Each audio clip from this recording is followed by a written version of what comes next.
Welcome, welcome, welcome. This is Breadwinner TV, episode 1. I just wanted to touch on a quick topic here. I've been keeping up with, I know a lot of you probably watched the documentary, Dear Mama, with about Tupac. And they go all through, all about his life and everything. And of course, we know Tupac may have had some father issues, not knowing who his father was and things like that. So a little bit of that was cleared up in the documentary, but watching here on Bomb First, I seen Reggie Wright, who was, I believe he worked with Suge with Death Row as far as security, and he was an ex-cop in Compton, things like that.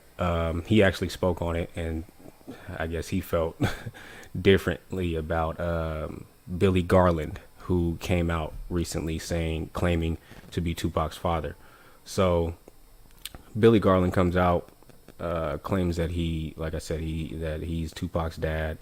There were some issues going on between him and Afeni as far as Tupac not knowing who his dad was. Afeni apparently, he claims, was lying to her and things like that.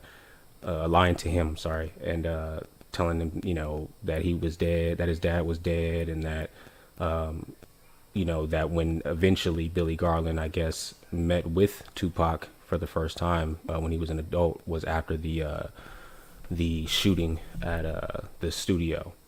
So Tupac ended up, I guess, waking up, and they claim his dad was there in the hospital, came to see him when he found out. Long story short, Billy Garland found out who his son was later on in his life when he became an adult, claiming that Afeni took him and moved all around different places, Baltimore, Oakland, things like that, so he couldn't find him. So he's coming out now. I believe this is the Art of Dialogue that he came out speaking on just various issues with him and Afeni and his relationship with Tupac, or the short time being with Tupac. So I'm gonna play a clip of that here, and then we'll get into Reggie's what Reggie had to say.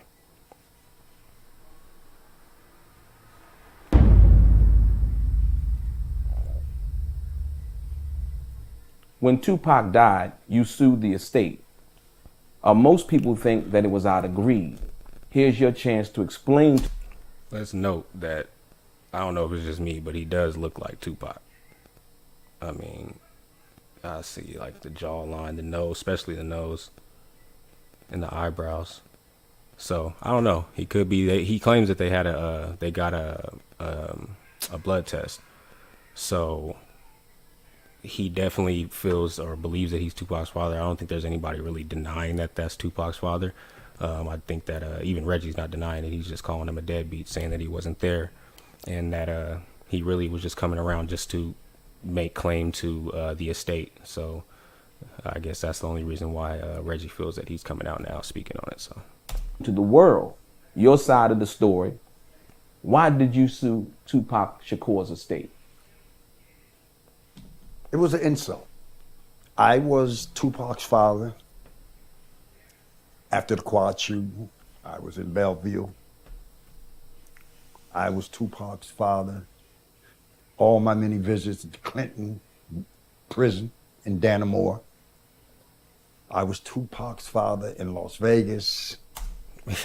he keeps on saying that he was Tupac's father.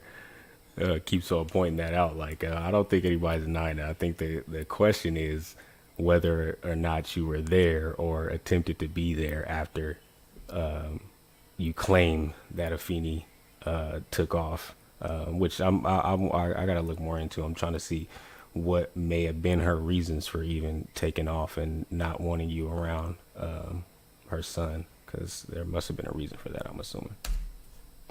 Me and Feeney's in the Golden Nugget crying the night he died. So I was Tupac's father up until he died. And when it came time, I think it was the rebate or the death certificate. I think it was the rebate paper.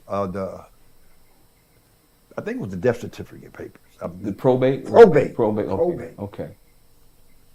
And she had signed it that she was the mother. In that little section that says father, she had put that he was dead. Wow. Broke my heart. Broke my heart. Could have talked to me. I didn't want no money from Tupac. You were the mother. I didn't care. But for you to disrespect me and treat me like that? So you didn't want money, but you eventually sued for some money, which I think he actually got. I think Reggie's going to talk about. We'll check that out in a second. What else? I don't want this state. I just wanted to be noted that his father is alive. He got like 700 grand.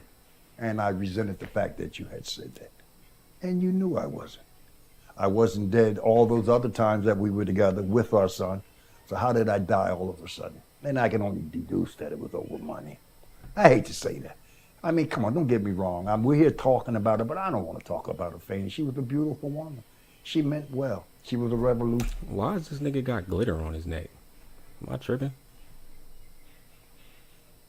Why is this nigga's neck sparkling? What the hell? Get me wrong. We're here This talking nigga about put her, but on- I don't want to talk about Afeni. She was a beautiful woman. She meant well. She was a revolutionary. But then something happened. I don't know. Later on, it was just that lie that made me see her in a different light.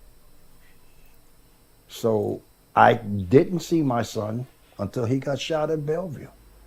Whereas I don't need you or anybody else to tell me how I can hook up with myself. I'll go to Bellevue and see my son. And that's when the first time he saw me. He said he looked up and saw me, thought it was him as an older person. I laughed. I told him, he was just me and him in the room. I said, I'm with you now. Remind me of some scene of the fuck. So I'm not gonna play the whole thing, but so you basically see he's basically claiming that Afeni is the reason why his relationship with Tupac was a little off. So I don't know. Everybody has their own relationship problems, so I'm pretty sure they had theirs, but why? I mean, people were questioning why it was that he went from not seeing or claiming that he was around Tupac up until he was 3, and then Afeni taking off and him not seeing him again until that the quad shooting. So see Reggie here, and this is on Bomb First. Reggie here has something to say about that, so we'll just play a clip of that. Who is, Tupac's biological father. He's over on Art of Dialogue's channel doing an interview. I think he's got a couple of segments up now. Have you checked out any of the segments? Have you heard anything that he had to say about, I think he made a comment saying that when they interviewed him for Dear Mama, they asked him if Tupac was bipolar, and that was super offensive to him. Did you have any comments on his segment so far? Did you say Tupac's father? John, did you say Tupac's father? Yeah, that's what he says. Oh, okay. Reggie ass always ready to start some shit. You must have said the name wrong. Did you say Dr. Matula? No, Billy Garland. Billy Garland. Oh, you talking about the sperm donor? Oh, okay. The guy that knows as much about Tupac as a kid that was born in a sperm bank. That's the guy you're talking about, right? So this guy that knows as much about Tupac, just like we all know, they know him from age. I mean, to be fair, I do not think that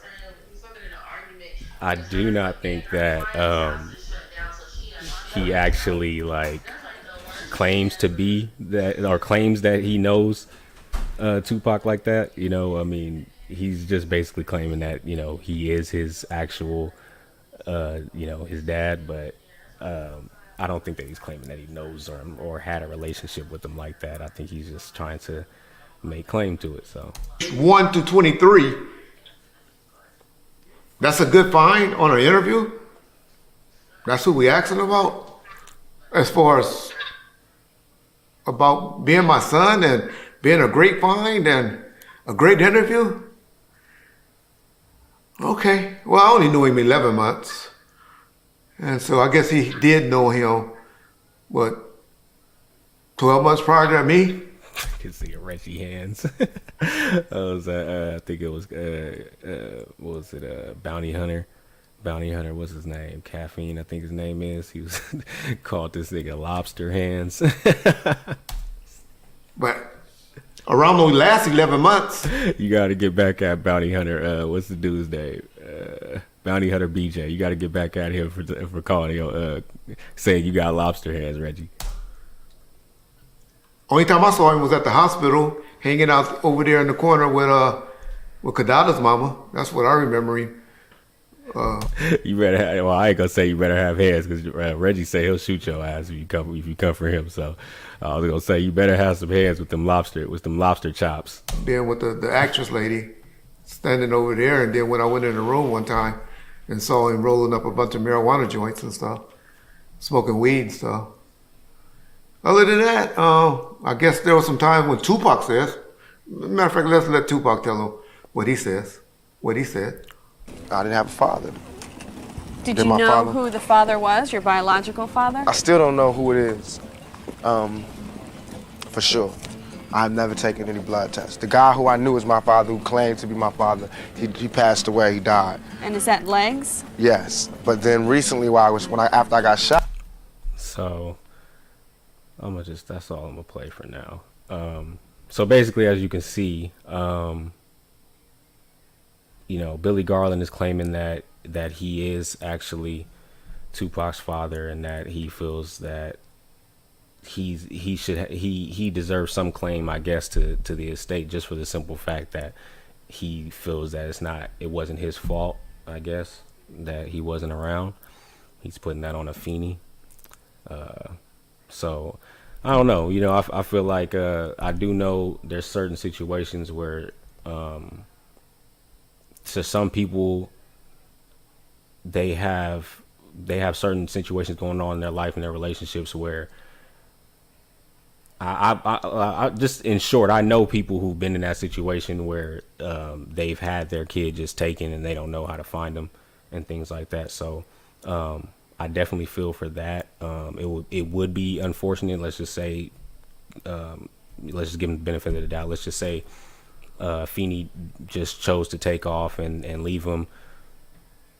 There's not, I mean, like how people say back then, in those times, there wasn't no cell phones, there wasn't no internet, you definitely wasn't tracking no phones, tracking no, what are those little, those little Apple tags. There was none of that. So for him to be able to find them, I think he would have to go through 10 times more than what we would have to go through nowadays. I mean, especially nowadays, I don't feel like there's no excuse for you not to at least know where your child is at, whether or not you actually make the time out to go see them is on you. But and that's just giving them the benefit of the doubt. Now, according to Reggie, he's a scumbag, deadbeat, that likes to put glitter on his neck. So I don't know. Tell me what you guys think. Drop your comments. Let me know if you think Billy Garland is a deadbeat, or if you think he deserves some type of recognition for being half of the reason why we had one of the greatest rappers ever to live, Tupac Shakur. And if he deserves anything, if you feel like he deserves anything from that, if you feel like he deserves any type of compensation. I think he was, like I said, I didn't play the whole clip, but I think he was I think he sued and was actually, they settled for like several $100,000. I don't know. So I think he already got paid. So what he's doing now to come forward and try to tell his story now, I mean, I don't know. That's maybe he's just trying to capitalize. I don't know when that lawsuit was or anything like that. So maybe he's ran out of money and is trying to capitalize on it or something and make more money off of it since the documentary came out.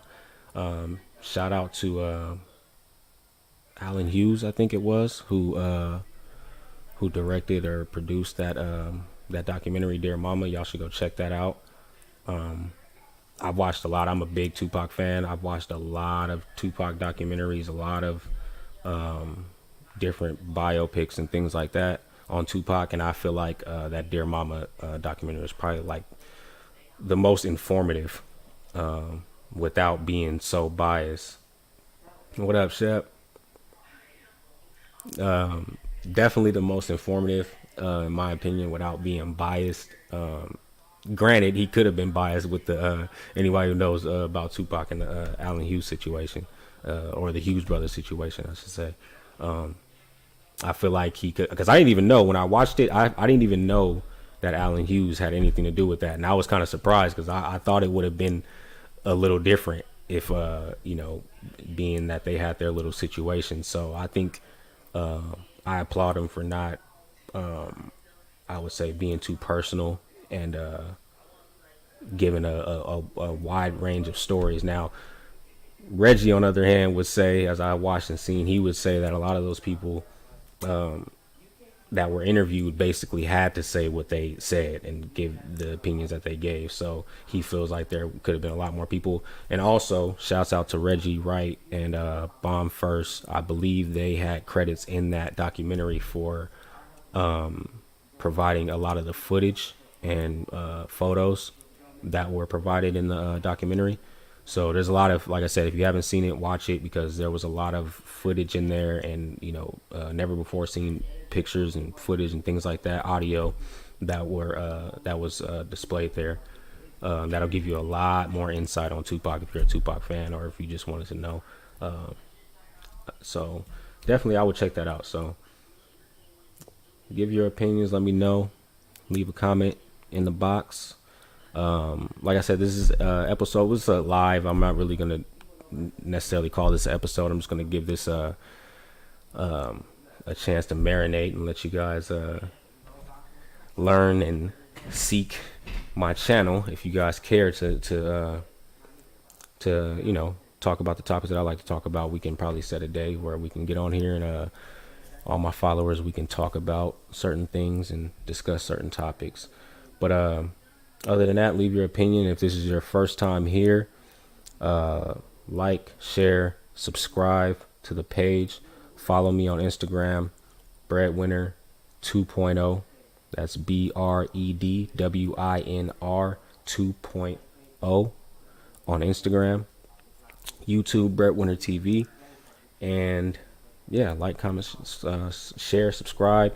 And to all the people who already are following me and subscribe to my channel, all my supporters, all the people who were pushing me to do this and to get up on my game as far as getting this channel started. I know I don't have a whole lot of energy. I just got off of work, so I just wanted to make sure that I actually put this video out, put something out, so I wasn't just dragging ass like I've been doing. I ain't gonna lie. So yeah, like I said, I appreciate all the support. I will be coming back live again with my boy Chucky from Squadcast TV. We will be going live Thursday at,